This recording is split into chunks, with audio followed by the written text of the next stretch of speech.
실제로 국정원 문건도 연관이 좀 돼 있지 않습니까? 네네. 이제 그 뉴스타파에서 계속 보도를 좀 하고 있는데 또 나온 내용이 있으니 그게 바로 뭐냐면 블랙요원 예. 김모 씨의 법정 증언이 또 나왔어요. 그러니까 여기에 보면 실제로 그 800만 달러가 도대체 무슨 돈이냐. 그러니까 500만 달러는 그 뭐 스마트팜 대납 사업이라고 주장을 하는데 경기도의 스마트팜과 쌍방울의 스마트팜이 다른데 이게 쌍방울 스마트팜용이냐 경기도의 스마트팜용이냐 이걸 구분해야 되잖아요. 그러니까 네. 사실상 쌍방울 스마트팜용이었던 거잖아요. 그런데 이거를 경기도의 스마트팜으로 사실상 둔갑시켰다 이렇게 볼 수 있는 것이고 그럼 이 300만 불은 누구 방북용이냐 그랬는데 블랙요원 그 법정 증언을 보면 이재명 대납이 아니라 북한 통전부 상납용이다. 이게 무슨 얘기입니까?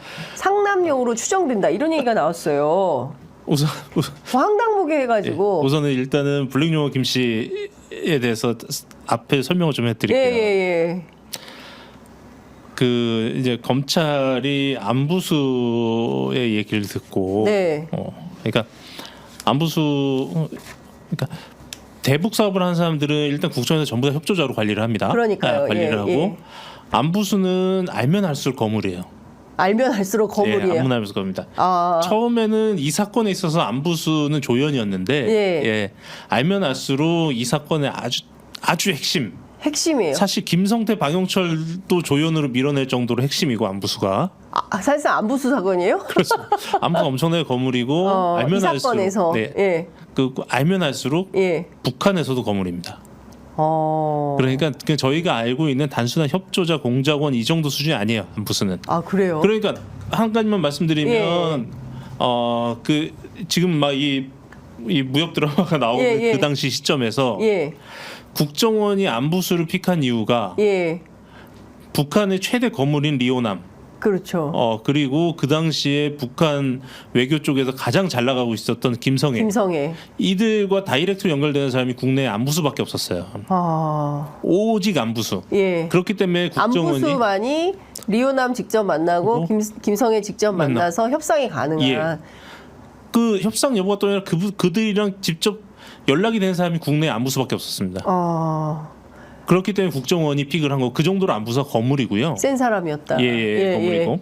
근데 안부수가 검찰과 법정에서 어떤 지수를 하냐면 그 당시에 이런 얘기를 하면서 이 모든 내용을 국정원에 보고했다. 라고 보고서가 다 있다라고 하니까 검찰은 아싸 하고 압수수색을 했죠. 압수수색 문서를 쫙 봤는데 그 중에 비밀 문건이 우르르 나온 거죠. 3분의 2 정도는 검찰한테 불리한 내용이고 3분의 1 정도는 검찰한테 유리한 내용인 거예요. 유리한 내용이라고 하면 김성애가 이화영이 지원을 안 해줘서 지금 내 입장이 곤란해졌다. 그러니 네가 200~300만 불을 좀 해줘라. 이러한 내용들. 그러니까 이 내용은 검찰의 입맛에 딱 맞잖아요. 그렇죠.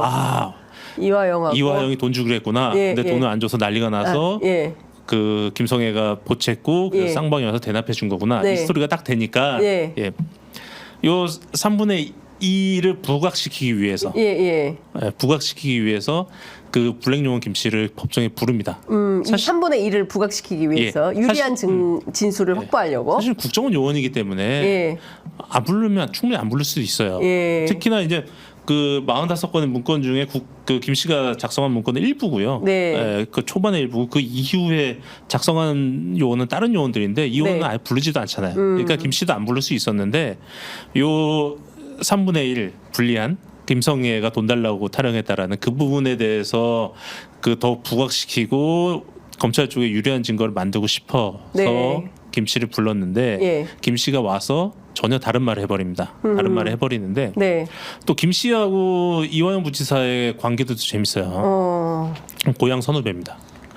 이게 뭐 친인척이라는 그 소문도 있는데 친인척은 아니고 굳이 친인척으로 따지면 사돈의 팔촌의 뭐 요 정도는 된다고요. 그러니까 워낙 강원도 삼척이라는 조그만 동네이기 때문에 그 뭐 촌수를 따지면 사돈의 판촌 정도는 될 거다.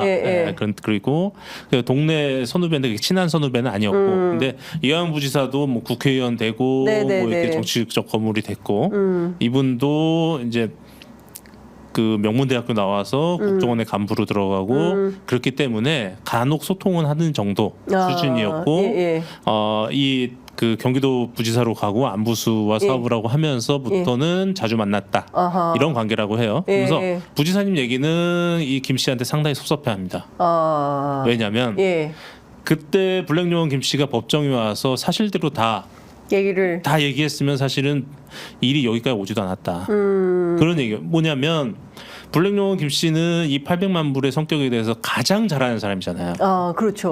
자기가 공작을 했던 사람이니까. 그렇죠. 이걸 가장 잘 아는 사람이기 때문에 블랙요원 김 씨가 법정에 와서 이 800만 불의 성격과 내용에 대해서 전부 다 증언을 했으면 사건은 그냥 거기서 종결됐을 거다라고 그 부지사님은 얘기를 해요. 근데 블랙요원 김 씨가 상당히 소극적으로 이야기를 했고 그렇게 소극적으로 이야기함에도 불구하고 해도 너무하니까 그 정도 발언을 한 거예요. 그러니까 국정원이기 때문에 최대한 검찰에 협조하는 자세로 얘기를 할 수도 있었는데 근데 쭉 들어보면 그렇다고 해서 진실을 감출 수는 없으니까. 근데 사실 그 압수 목록 뭐 나오는 거 좀 띄워주시면 좋을 것 같은데 보면 보면 김성애 언급 내용, 이화영 접촉 결과 뭐 이런 등등의 내용들이 북한 대남 요원 언급 내용 이게 사실은 국정원에 있는 문건이었던 거죠. 국정원 문건입니다. 국정원 문건을 압수해서 이렇게 기록으로 해놓은 거잖아요. 그러면 저거는 그냥 사실상 빼박인 것이고 여기 보면 협조자의 김성애 일행 심양 접촉 결과 뭐 유선 접촉 결과 뭐 이렇게 쭉쭉쭉쭉 나와요. 뭐 이게 다 안부수와의 접촉했던 그런 내용이라고 봐야 되는 거죠. 그렇죠. 그러면 블랙요원 김 씨가 실제로 이 사건의 실체를 정확하게 알고 있고 그러면 뭐 추가 진술이라도 해서 이 사건의 진실 규명에 적극 나서야 되는 거 아닌가라는 생각이 좀 드는데 아까 다시 좀 돌아가서 김성애가 이제 자금 요청을 한 건 사실이잖아요. 뭐 자기가 뭐 무슨 농장을 만들어놔서 뭐 무슨 협력 요원들 뭐 돌격대를 뭐 2,000명을 모아놨는데 돈이 없어가지고 지금 추진이 안 된다 그 농장에 뭐 이러면서 200~300만 불을 빨리 좀 해서 보내달라라고 이화영한테 한 거는 맞는 거잖아요, 그죠? 안부수한테 얘기한 건 맞고 그게 국정원 문건에 그대로 있죠. 근데 국정원 문건은 상당히 간략하게 써져 있으니 검찰은 이거를 이제 경기도가 돈을 주기로 했는데 안 줘서 안부수한테 너라도 좀 어떻게 만들어줘라. 내가 진짜 곤란해졌다라고 얘기했다라는 주장이에요. 그래서 이 주장을 백업하기 위해서 이제 김 씨를 법정에 불렀는데 김 씨 얘기는 그게 아니고 안부수가 그렇게 말하니 일단 적기는 했지만 나는 그거 믿지 않는다. 그 당시는 그 이화영과 만나서 사업 논의를 한 지 한 달 정도밖에 안 지난 시점이고 그러니까 뭐 엊그저께 뭐 스마트팜 얘기를 했는데 갑자기 오늘 야 이거 왜 안 돼 난리 났어 이런 말이 안 되잖아요. 말이 안 되고 그 당시에 그 북미 협약이 진행되고 있었고 북한의 외교 라인들은 사실은 뭐 북미 회담에서 해외 나가거나 할 때 그 비용을 직접 마련해야 된다는 거예요. 한국처럼 출장비가 나오는 게 아니라 자기 거마비는 자기가 마련해야 되고 또 하나는 상부 상납 구조가 있기 때문에 상부에 상납할 돈도 필요했을 거다. 북한도 개혁이 많이 필요해 보입니다. 아니 공무상 출장비를 안 주면 어떡해요. 진짜 그 북한도 아마 저희 프로그램 보실 텐데 이렇게 하면 안 됩니다. 일을. 그런 용도였고 그래서 이 블랙요원 김 씨는 김성애가 도대체 무슨 이유로 이렇게 돈을 달라고 하는지 그걸 파헤쳐 보고 싶었다. 그랬는데 그래서 안부수를 통해서 그 내용을 파헤쳐 보기 위해서 거기에 대한 공작을 하고 있었는데 안부수가 쌍방울의 주가 조작에 연루되는 바람에 그 공작을 거기서 중단했다. 사실상 그 해당 공작은 실패했다. 이렇게 주장했죠. 근데 이제 여기서 김 씨가 그 얘기한 건 어떻게 봐야 돼요? 경기도 스마트팜이 아니라 그 북미 정상회담 자금이나 통전부 상납 자금이라고 생각했다. 그러니까 이것은 이재명하고는 전혀 상관이 없다라는 얘기가 되는 거잖아요. 그렇죠. 그러면 여기서 얘기하는 북미 정상회담 자금, 통전부 상납 자금은 무슨 얘기를 하는 건가요? 그 당시가 그 트럼프 행정부 와 북한의 정상회담 그 당시잖아요. 그렇죠. 하노이 회담. 하노이 회담. 고 준비 자금이었잖아. 그 준비 자금이었다. 라고 김 씨는 파악을 한 거죠. 파악을 한 거죠. 파악을 했고 예. 그걸 확인하기 위해서 안부수를 통해서 공작을 했는데 그러면서 뭐 되게 구체적이에요. 네. 김성애 만나면 너 일단 이렇게 발언해. 이렇게 대답해. 이런 네. 식의 대답까지 적어서 시키고 예. 뭐 이렇게까지 했는데 예. 그래서 조금만 더 했으면 됐을 텐데 예. 안부수가 쌍방울과 이상한 짓을 해버리는 바람에 네. 그 공작 그 2,300만 불의 실질적인 목적을 알아내지 못한 거죠. 네. 근데 그 부분에 대해서 이런 얘기도 해요. 본인이 안부수 회장한테 준 일종의 가장된 스토리였다. 네. 그러니까 그 스토리를 아예 만들어가지고 말씀하신 대로 안부수한테 너 가서 이렇게 북한에 이렇게 얘기를 해라고 시키면 안부수가 그런 얘기를 하고 그 스토리 라인에 따라서 북한이 뭐라고 하는지 정보를 캐서 갖고 와서 다시 블랙요원 김 씨에게 주고 뭐 이런 방식의 공작을 했었다. 아주 워딩을 구체적으로 만들어서 줘요. 안부수한테. 예. 그 김성희가 예. 돈 좀 줘라고 예. 얘기하면 예. 그러면서 이것 때문에 내가 입장이 되게 곤란해졌다라고 네, 얘기하잖아요. 네, 예, 그러면 예. 야 내가 친구 살리는 마음으로 네. 지금 백방수소면 만들고 있으니까 그러니까. 조금만 기다려봐라. 예. 뭐 이런 워딩을 하는데 요게 그 김 씨가 만들어준 워딩. 그러니까요. 예. 블랙요원 김 씨가 만들어줬어요. 그러니까 정확하게 어떻게 되냐면 친구를 살려야 한다는 심정으로 자금 마련을 위해 내가 백방으로 뛰고 있으니 기다려달라. 예. 이게 이제 바로 블랙요원 김 씨가 만들어서 안부수에게 건넨 그런 워딩이다. 그렇습니다. 네, 그런 정도까지 이제 공작을 한 내용이기 때문에 그러니까 지금 상황에서 생각을 해본다면 국정원 문건으로만 확인된 내용은 이것은 완벽히 다른 사건입니다. 그러니까 이제는 이게 좀 기가 막혀지는 거거든요. 이제는 이 정도 이 단계까지 오면 사건의 수준이요. 이젠 네. 이게 이재명의 방북비용이다라는 거는 이제 언급할 가치도 없어요. 이거는 이재명의 방북비용이다는 언급할 가치도 없는 예. 아예 허무맹랑한 얘기인 거라는 거는 이미 저는 입증됐다라고 보고요. 제가 보기에는 이 정도면 이재명 대표가 검찰 상대로 명예훼손 청구해야 돼요. 네? 그렇지 않습니까? 제가 아마 지난번 이 방송에 나왔을 때 이 예. 사건에 대해서 김대중 내란음모 사건에 필적하는 맞아요. 정적 예. 제거 사건이다라고 말씀드렸잖아요. 네. 예. 그 다음에 지금 뭐 이렇게 오랜 시간이 흐르진 않았는데 네. 그 사이에 또 어마어마한 일들이 발생을 해서 예. 이제는 그때 제가 말씀드렸던 김대중 내란음모에 필적한 사건이다라는 게 더 이상 과장되지 않은 상황이 돼버렸어요.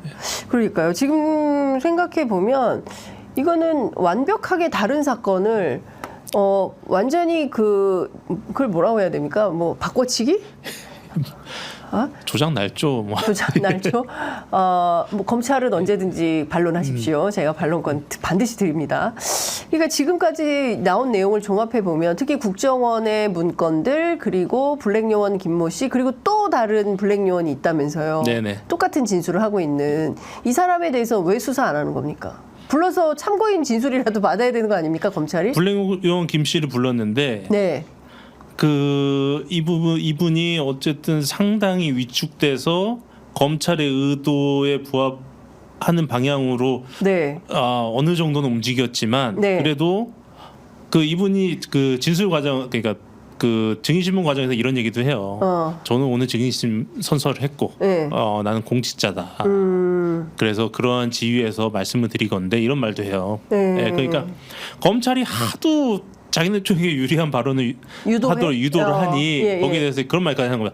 야, 내가 오늘 증인 선서까지 했고 예. 나 그래도 공직자인데 나한테 너무 그러지 마. 이런 거예요. 이런 거예요? 이런 해놓고 또 하나는 그 국정원에서 수십 년 동안 근무를 한 네. 특히나 국정원의 일반 행정 직원도 아니고 예. 공작 업무를 하신 간부잖아요. 예. 이분이 아마 서기관일 겁니다. 그러니까 국정원에서 공작 업무를 하는 엘리트 정보원이에요. 네네. 국정원 내에서도 이런 수준의 정보원이 몇 안 될 정도의 엘리트 정보원인데 이 엘리트 국정원 요원으로서 자존심도 있었을 것 같아요. 본인이 진행했던 공작 사건이고 그 공작 사건에 대해서 내가 법정에 나가서 진술을 하는데 본인이 공작을 하면서 첩보를 하면서 입수한 정보 파악한 내용과 다른 식으로 진술하기는 어려웠겠죠. 그래서 그 양심에 따라서 어떻게 팩트를 진술했는데 검찰 입장에서는 아 국정원 용은 함부로 부르면 안 되겠구나. 김 씨를 통해서 이러한 생각을 하지 않았을까. 그래서 그 이후에 45건의 앞부분은 김 씨가 작성한 거고 그 다음은 이제 다른 요원들이 작성한 건데 그 요원을 추가로 소환하는 것을 포기하게 만들지 않았을까. 이렇게 생각합니다. 부담이 생겼을 수 있다. 나와서 더 큰 얘기를 하면 그렇죠.